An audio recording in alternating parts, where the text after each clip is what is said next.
The Baltimore Ravens offensive line is becoming more clear during the early part of training camp. We talk about what it looks like, who could be winning starting jobs, some dark horse candidates, and a lot more coming up next year on this episode of Locked On Ravens.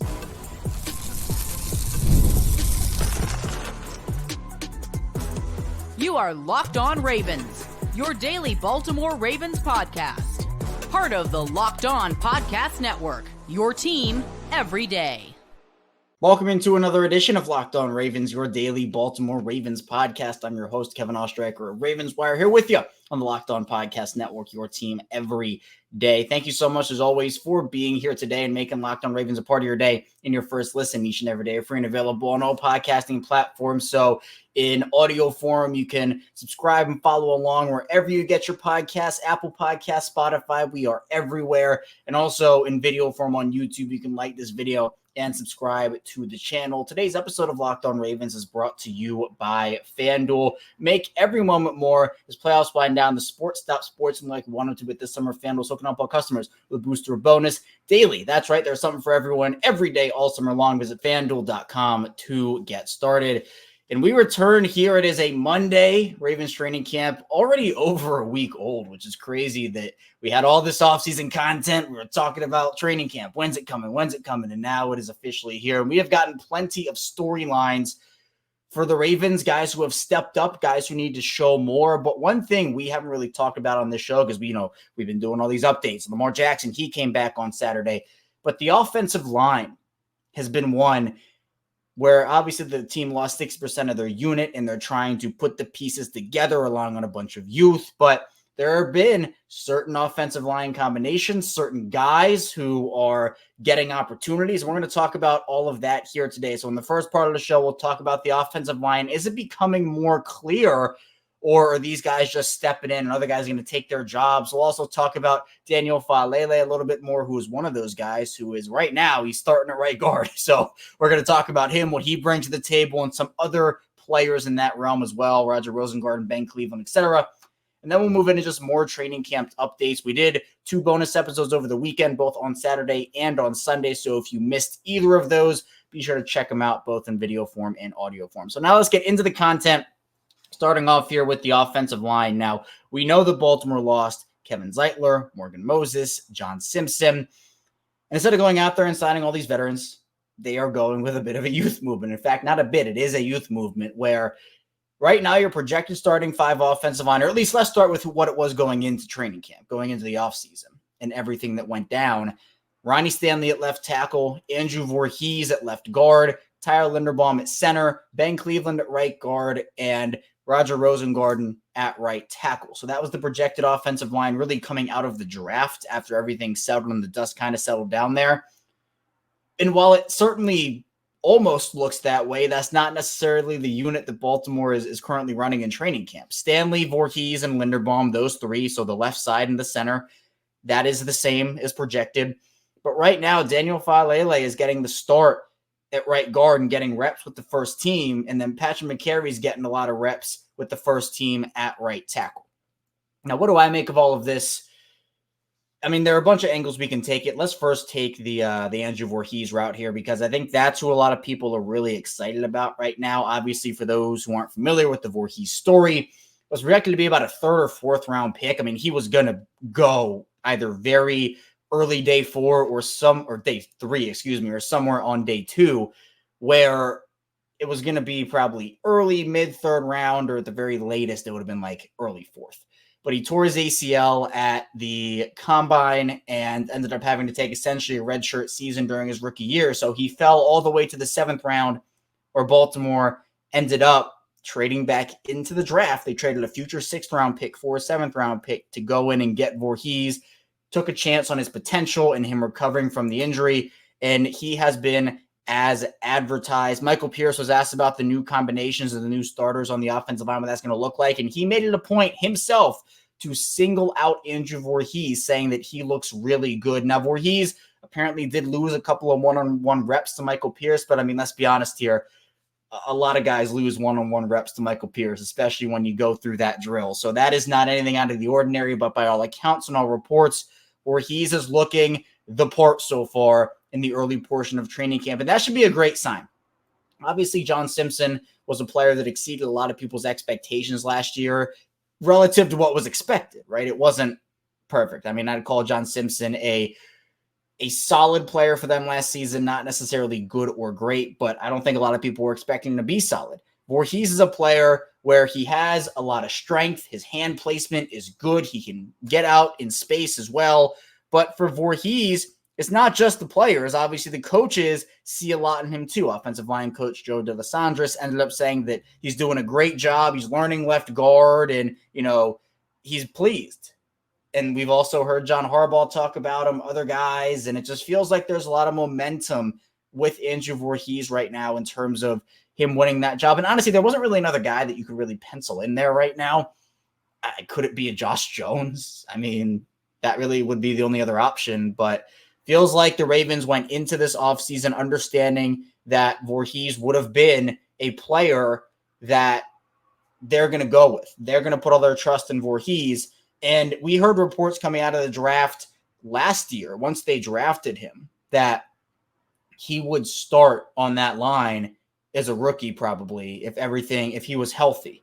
And they had belief that he could be their starter next season. Well, now we are in next season. And the Ravens, apparently, they kind of penciled him in there, and it's working in their favor right now. So Voorhees is a player. Look, there will be ups and downs early, I'm sure. But I think as he gets more settled in, as he gets more chemistry with the guys he's playing next to, like Ronnie Stanley, Tyler Linderbaum, I think it will all work out in the end for him. And we could see a player that is in contention for maybe some all-rookie teams.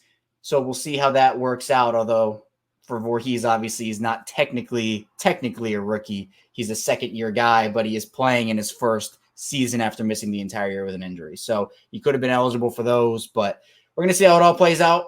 But I think the other big part of this too is with the right side of that line, there's a lot of uncertainty. I think everybody kind of expects Roger Rosengarten to win that right tackle job. Other guys that would be in contention for that would be a Daniel Faalele, but he is getting the reps at right guard right now. So I think everybody kind of assumed when the Ravens spent that draft capital on Roger Rosengarten, he would be the guy. Now, the thing that has people concerned with Rosengarten so far is, and this was kind of the stuff we talked about coming out of the draft, was the frame and the size. Faalele, for example, and we'll talk about him more in the second part of the show, but Faalele is huge, right? He's 6'8", 379. Having that guy at guard, by the way, that would be a sight to see. having him next to Linderbaum. And Linderbaum is a smaller in size center. And Roger Rosengarten is a smaller in size tackle. Again, for Rosengarten's metrics, he's only 6'5", 310. So again, I say only 6'5", right? He's still a huge guy, but he's sometimes with the foot speed and everything, the pass rushing prowess that he was able to display in terms of being a great pass blocker. That's all the stuff that the Ravens fell in love with, but I do expect him to struggle a bit with power rushers early. And again, it's kind of the stuff we talked about with Nate Wiggins. I would probably say a full NFL offseason, a full NFL strength program will get him to where he and the Ravens feel comfortable, because obviously coming out of the draft, he's doing his own thing and he's in college and everything. But after a guy's rookie season, you can really get them on a plan that works for both the team and the player. So I'm expecting that. Doesn't mean that Rosengarten is not going to be a quality player for them this season, but I do expect some power guys. It could be a bit of an issue, but we do know his foot speed is elite, and you can look at the stats in college. He barely allowed any sacks whatsoever. Now, I think, again, the big question, because we kind of understood, right? Voorhees probably going to win that left guard job. Rosengarten probably going to win the right tackle job. And McCary is getting reps there, but John Harbaugh did essentially say that, look, McCary in that Super Sixth offensive line role, that is where that's where he's most valuable. And I say that, and we talked about this on yesterday's bonus episode too. So again, be sure to check that out. We talked about Lamar returning and excelling at Ravens practice on Saturday. But essentially the reason for that is it's 1-for-1 versus 2-for-1. What I mean by that is when you talk about subbing in a guy for, let's say a guy gets injured. So let's say that Ronnie Stanley gets injured again, knock on wood, right there it is, knock on wood, that does not happen. But let's say he has to go down and has to leave. If McCary's playing right tackle and you feel like McCary's the best fit over at left tackle, you got to flip McCary over to the left side. You got to put somebody else in at right tackle. It's just a lot of mixing and matching. But if McCary's not playing and he's on the bench, it's an easier 1-for-1 just chemistry-wise with the offensive line. Now, there is a balance here. If McCary's your best offensive lineman in that particular role, you should play him. But I think there is enough of all right, we trust the Rosengarten here for the Ravens where they feel comfortable putting a rookie out there and then having McCary on the bench and being a super sub who can, again, slot into the tackle position, slot in at a guard position, or slot in at center as well. So coming up with the second part of the show, obviously we will address the big question, which is Daniel Faalele at right guard. How has he looked? How would that look? And what would it mean for Ben Cleveland? So stay tuned. We got a lot to get to here on the show. First, the show is brought to you by FanDuel. I love sports. I love them so much and I never want them to stop. But as the playoffs wind down, we get fewer games and the sports aren't sportsing like I want them to. But FanDuel lets me keep the sports going whenever I want. And all I have to do is open the app and dream up bets anytime I'm in the mood. And this summer, FanDuel's hooking up all customers with a booster bonus daily. That's right. There's something for everyone every day all summer long. So if you're a fan of baseball, you like the MLB and Gunnar Henderson and the Orioles. Gunnar certainly in the MVP conversation. So if you want those odds, head over to FanDuel. Or obviously the Ravens and the Chiefs open up the NFL season in week 1. And the Ravens open that game as 2.5-point underdogs over on FanDuel. So if you want those odds, FanDuel is the place to go. Head over to FanDuel.com and start making the most of your summer. FanDuel, official sports betting partner of Major League Baseball.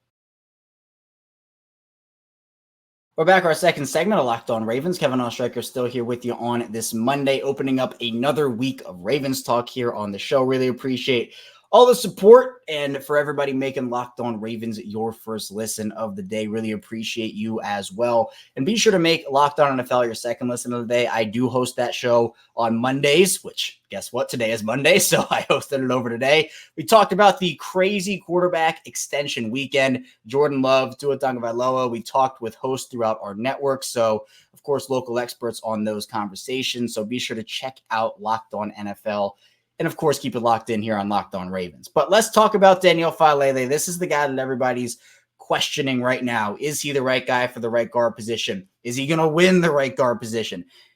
I think going into training camp, Faalele at right guard was kind of like in the back of my mind. I wasn't really expecting anything like that. Now, we did get rumblings and reports that Faalele was getting reps there and was learning that position. But when you talk about what Joe DeLassandres, again, the offensive line coach for the Ravens, had to say, it's about learning a new position, right? He says that Faalele's footwork isn't bad and, everything on the inside happens faster than on the outside. Because, again, when you're talking about tackles versus guards, those guys are lined up right over you, essentially. Or maybe not right over in all circumstances, but they're lined up much closer to you than on the outside, where a pass rusher, again, he's trying to either bend or cut inside, and that takes a little, not a lot of time, but a little more time than it is on the inside. So that means the communication has to be faster. The movement happens faster, and that's all stuff that DeLassandres ended up saying is like, he's growing in that area. But for the Ravens, the key part here, and this is why when we've talked about on this show, the youth factor of things for the Ravens, them going so young at so many positions, this is a contending team, right? This is a team that's competing for a Super Bowl. So you lose a lot of veteran talent, right? You lose a lot of guys who've proven themselves and went out there and got big or big-ish money contracts. But for me, the point of everything is when you're relying on youth, it has the shot to go really one of two ways. Well, maybe not only two, but one of a couple of different ways. Either that guy steps up immediately, gets a fast feel for the NFL game and is kind of off to the races, you have a stud, or it's about acclimation. And how much acclimation can you go and give these guys? How much of a runway can you give these guys? So with Faalele, and he's learning the inside position and, his body again, he's 6'8", around 380 pounds. That is a big, big dude on the interior. So again, for him, it's the hands. Right, I think that was one of the things, because if Faalele gets his hands on somebody, it's really hard to disengage from him, especially with the power he has, the anchor that he can display. But it's about hand placement for him, and DeLassandres said as much, saying that it's about teaching him to use his hands to better relocate the hands. But again, this is the early portion of training camp, and you have a lot of time before you have to decide on the offensive line. I know John Harbaugh a couple weeks ago said that, ideally for him, he'd have the starting offensive line by the time the preseason started. And I said right then and there, I said, be great, but that's just not realistic, right? You got to have guys battle out in the preseason, especially when you have so much youth in these positions. It's like, you're not just going to anoint the offensive line and not have any preseason competition. So that was never realistic. And John Harbaugh did end up saying, again, he talked about it a little bit a couple days ago, I believe, and said that, yeah, okay, maybe not so realistic after all. So Faalele is interesting, though, but for what Ben Cleveland is, Cleveland has been a guy that had high expectations coming out of Georgia, 3rd-round pick in 2021, and just really hasn't been able to hold down a starting spot. I know there have been questions about his work ethic, the athleticism, his role on this Ravens line. Is he a fit on this Ravens line? And again, a lot of people thought entering training camp that this could be the year for Ben Cleveland. 2 guard spots wide open, right? Again, everybody kind of assumed Voorhees would win one of those and Cleveland might win the other one. But 2 guard spots, we're like, all right, Cleveland has to be able to take one, right? But again, we haven't really heard much noise on Cleveland and doesn't really feel like he's getting the buzz that some of these other guys are getting here, which again, I'm not saying is a good or a bad thing, right? But you would probably like to hear a little bit more about him. If Cleveland doesn't win a starting job out of camp and doesn't really get a bunch of playing time this season, which I would assume unless an injury happens, that would be the case. I think this is probably his last year in Baltimore. And at that point, it just wouldn't be a fit whatsoever. But it's just, it's tough because we haven't really heard a lot about him. So we don't really know, with him, it's Faalele is getting the reps with the first team. So obviously something happened to say that they want to really see what Faalele has. And this could be a situation where they rotate guys because, again, the pads just came on a couple days ago. So they could be rotating guys in and out here to give some guys first team reps on some days, other guys first team reps on other days. Wouldn't be shocked if that was the case. But the big question here is for Faalele, if he can establish enough momentum both in training camp and in the preseason, I think that would get him enough to win the job. But in that situation, it's like it's an inexperienced player that hasn't really played on the inside, or someone who has played on the inside but isn't doing enough to beat out the inexperienced guy. So it's not a really great spot either way. Faalele has come in the past and given the Ravens good snaps. Week 3 against the Patriots in 2022, he certainly did that during his rookie season, thrown into action, and that worked out for him. But yeah, it's just it's a really interesting situation. And Delasan just ended up talking about Faalele and why he thinks that he might make a good fit out there, and talked about the size, obviously, and how he can move his feet, and obviously the athleticism. Baltimore has taken in this, however far you want to go back, honestly, with their drafts, high upside athletic players, right? RAS guys. Those are the types of players they have taken. Faalele certainly falls into that category with the athleticism, the flexibility that he has, being able to bend, right? If he can get the bending, that really helps as well. He's a smart football player too. So the tangibles are there. The size is there. The athleticism is there. It's just about, can he put it all together and learn a new position in time for the season? Because again, we talked about it where with Rosengarten probably winning that right tackle job, where is Faalele going to start? Well, wasn't really thinking about guard for him, but that looks to be the case. So I think another part here too is Delasandros was also asked about if there's a plan to actually try Faalele out at right tackle, but he said he's going to, let it play out for a little bit. And we know that the Ravens love cross-training guys, multiple different positions, right? Offensively, defensively, we know that they try to maximize players' skill sets based off of the skill sets, not based off of the positions that they have played in the past.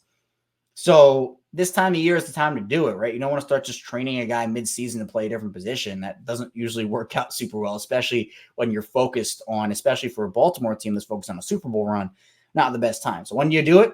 You do it when it doesn't count. You do it in the offseason when this is the time to figure out what guys have and what guys don't as they move on through that process. And even Tyler Linderbaum talked about Faalele a little bit too, saying that having a guy of that size, right, it's fun to have someone of that size playing next to you. So Obviously, he hasn't played guard, Linderbaum said, but he's a natural for his size with the movement. Again, Linderbaum praising the athleticism and getting out into space and the movement ability of Faalele. But again, it's working with each other on combo blocks, he says, and other things. So it is a learning process for everybody, especially when you lose 60% of your offensive line and you're replacing veteran guys who have been around the block and they know, the ins and outs of the NFL game, and they've been around, to either rookies or younger players that just don't have that experience yet. So going to be really interesting on the offensive line again, because you have to be able to block for Lamar Jackson. You have to be able to block for Derrick Henry. It all starts up front for an offensive line. They are set at center.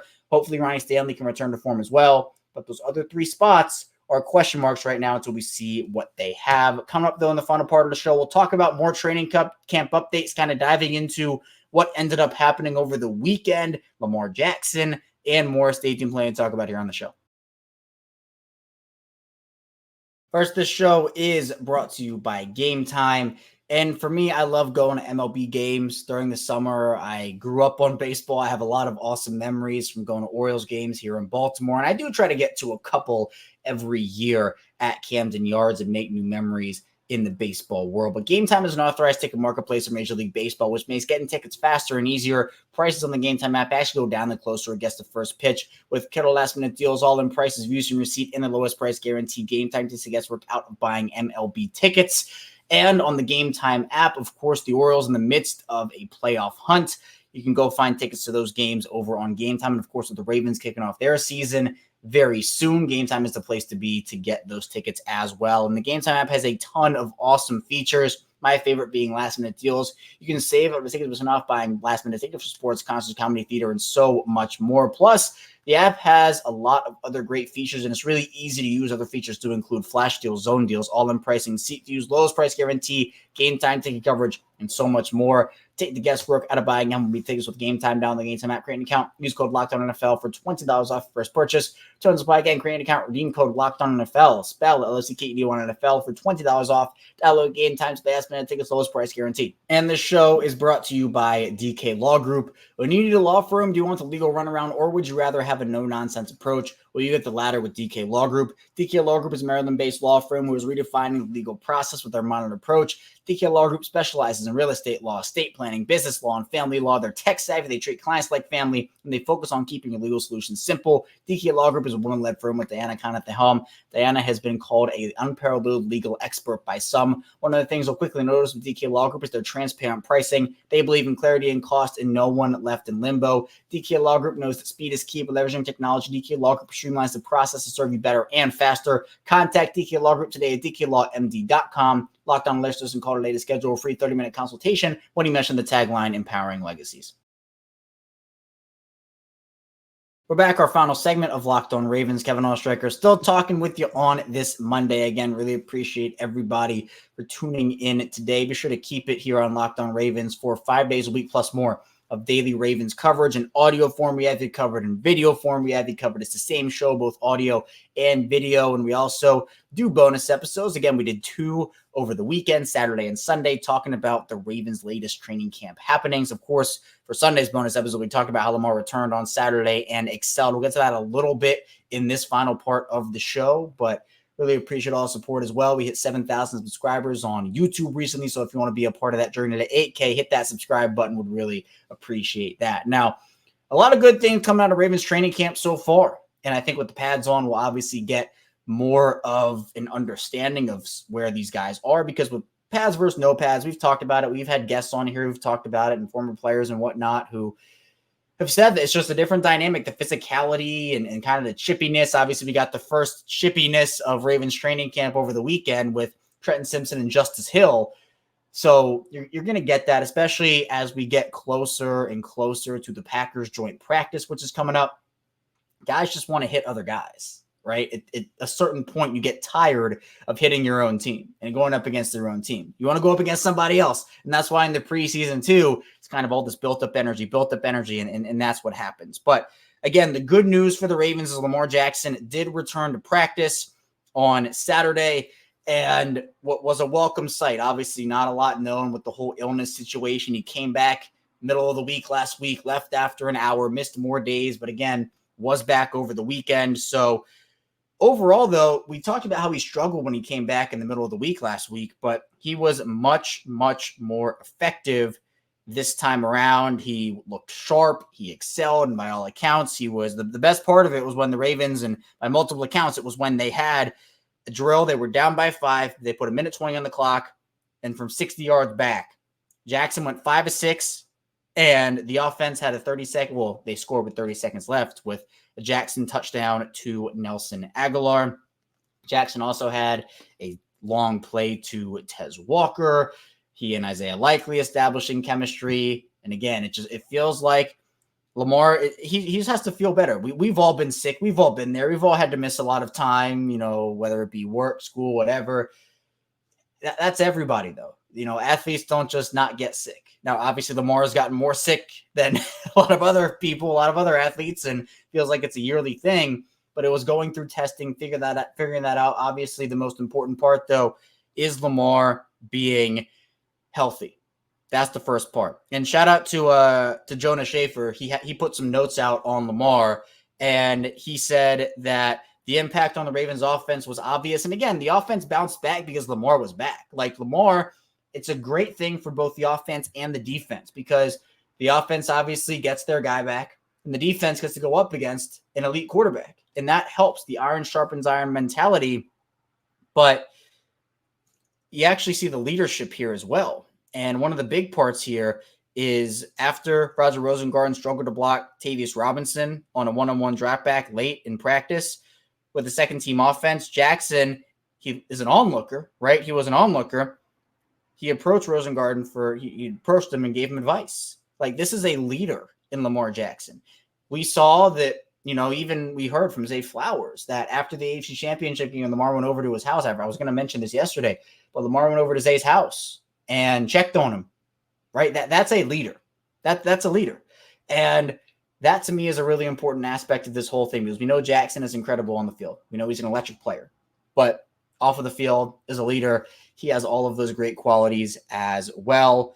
So it's also funny. Jonas actually put out a funny moment from practice where, the hurry-up period we talked about, Jackson actually went into the defensive huddle for about 20 seconds, and he was in there and rejoined his offensive teammates after. But again, not taking anything too serious, but this team, they have to take serious winning the Super Bowl. And this is the time to do it right now. Hopefully Lamar can again establish chemistry with Rashad Bateman is hopefully more and more comes out about him and Rashad being able to establish some level of chemistry together. And that'll make a lot of people feel better about that connection because we just know they have not had a lot of that over the course of their careers so far. So we're in full swing right now. It is good to have football back. And of course, we'll be covering it here on Locked On Ravens for you 5 days a week plus more. So be sure to, again, like and subscribe in video form on YouTube. Follow along with us in audio form as well. That's all I have here today, though, on Locked On Ravens. Again, really appreciate everybody tuning in. Coming up tomorrow, we'll have more NFL content and Ravens content here, of course. So be sure to stay tuned. I'll see you right back here tomorrow on Locked On Ravens.